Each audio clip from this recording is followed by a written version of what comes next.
بسم اللہ الرحمن الرحیم بسم اللہ وحدہ والصلاة والسلام علی رسول اللہ اما بعد۔ ایک بھائی نے سوال پوچھا ہے کہ 27 رجب کی جو عبادات کی جاتی ہیں اللہ کے رسول صلی اللہ علیہ وآلہ وسلم کی معراج کے حوالے سے، ان کے بارے میں کیا حکم ہے؟ پہلی بات تو یہ ہے کہ میں یہ بتا دینا چاہتا ہوں کہ رسول اللہ صلی اللہ علیہ وآلہ وسلم کی معراج کی جو تاریخ ہے یہ کنفرم نہیں ہے۔ علماء کرام کا اس کے اوپر اختلاف ہے۔ کچھ علماء کرام 27 رجب کا بھی کہتے ہیں، اور یہ جو قول ہے انتہائی کمزور ہے۔ جو طاقتور اور جو راجح قول ہے وہ یہ ہے کہ حافظ ابن حجر العسقلانی رحمہ اللہ، جو شارح ہیں صحیح البخاری کے، اور ان کی شرح کا نام فتح الباری ہے، وہ فرماتے ہیں کہ آپ علیہ الصلاۃ والسلام کی جو معراج ہے وہ ربیع الاول کے مہینے کے اندر ہوئی ہے۔ اسی طرح امام نووی رحمہ اللہ جو ہیں، انہوں نے اپنی شرح صحیح المسلم کے اندر بھی یہی بات فرمائی ہے۔ علامہ ابن ابی العز الحنفی رحمہ اللہ جو ہیں، انہوں نے اپنی شرح عقیدہ طحاویہ کے اندر بھی یہی بات فرمائی ہے۔ اسی طرح امام ابن حزم رحمہ اللہ جو ہیں، وہ تو اس بات کو اجماع قرار دیتے ہیں۔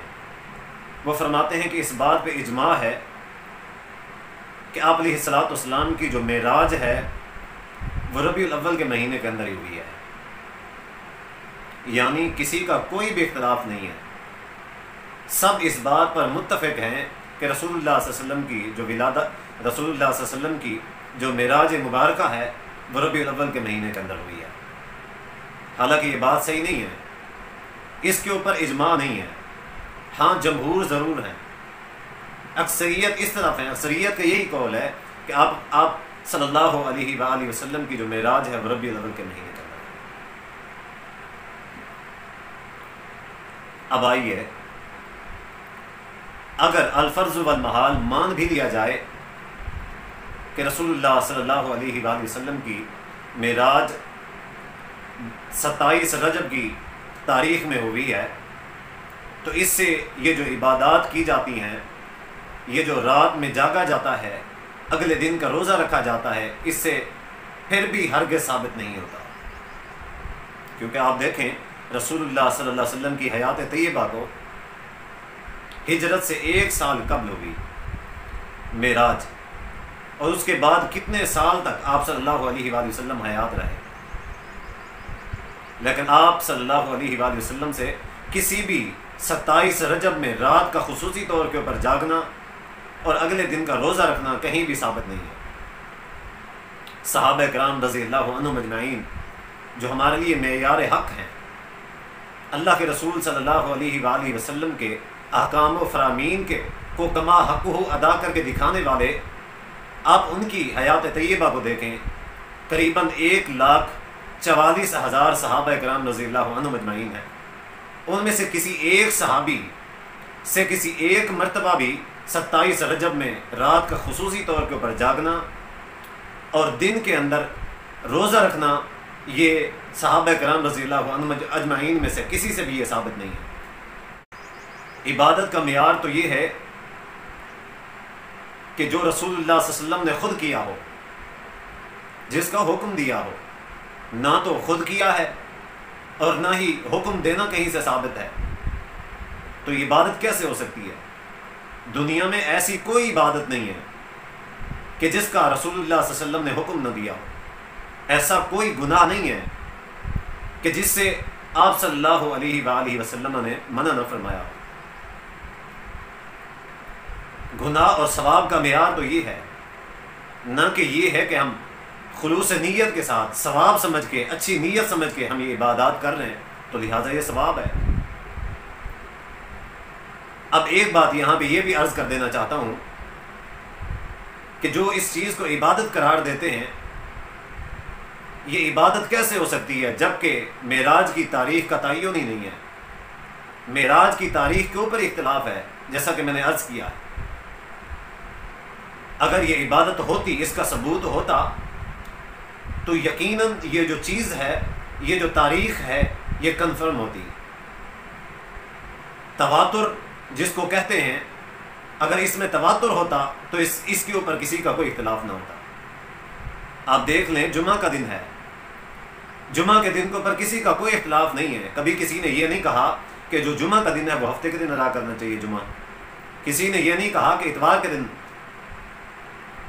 مسلمانوں کے اندر جتنے بھی فرقے ہیں، جتنے بھی گروہ ہیں، جتنے بھی نظریات ہیں، کسی کا اس بارے میں کوئی اختلاف نہیں ہے۔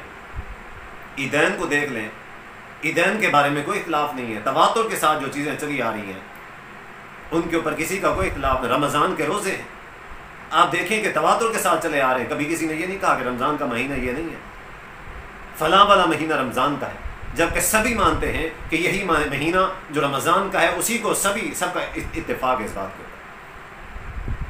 تو تواتر یہ چیز ہوتی ہے کہ جس کے اوپر تواتر وہی ہوتا ہے کہ جس کے اوپر سب کا اتفاق ہوتا ہے۔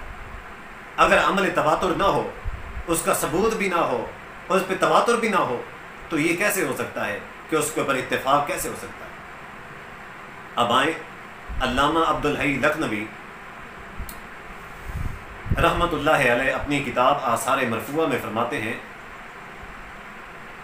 کہ وَمَشْتَہَرَ فی بلاد الہند وغیرہ، اس روزے کے متعلق، یہ جو روزہ جو 27 رجب کا روزہ رکھا جاتا ہے، اس کے متعلق فرماتے ہیں کہ یہ جو بات مشہور ہے ہندوستان کے کچھ شہروں میں اور ہندوستان کے علاوہ کے کسی ایک دو شہروں میں یا چند شہروں میں، کیا بات مشہور ہے کہ یہ جو 27 رجب کا روزہ ہے، اس کا ثواب یہ ہے کہ یعدل الف صوم، یہ ایک روزہ 1000 روزوں کے برابر ہے، اس کا ثواب اتنا زیادہ ہے، یعنی کہ ہزاری روزہ ہے۔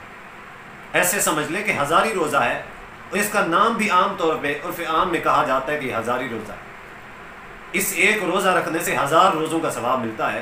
تو فرماتے ہیں کہ فلا اصل لہ، اس کی کوئی اصل نہیں۔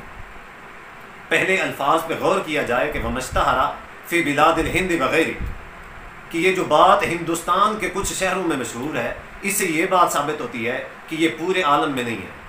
آپ چلے جائیں، تحقیق کریں، آپ کو پوری دنیا میں یہ چیز نہیں ملے گی، اکثریت آپ کو ہندوستان اور پاکستان کے اندر ملے گی، اور کہیں کہیں شاید اس کے علاوہ بھی کوئی تھوڑا بہت ارد گرد قریب میں کوئی رواج ہو۔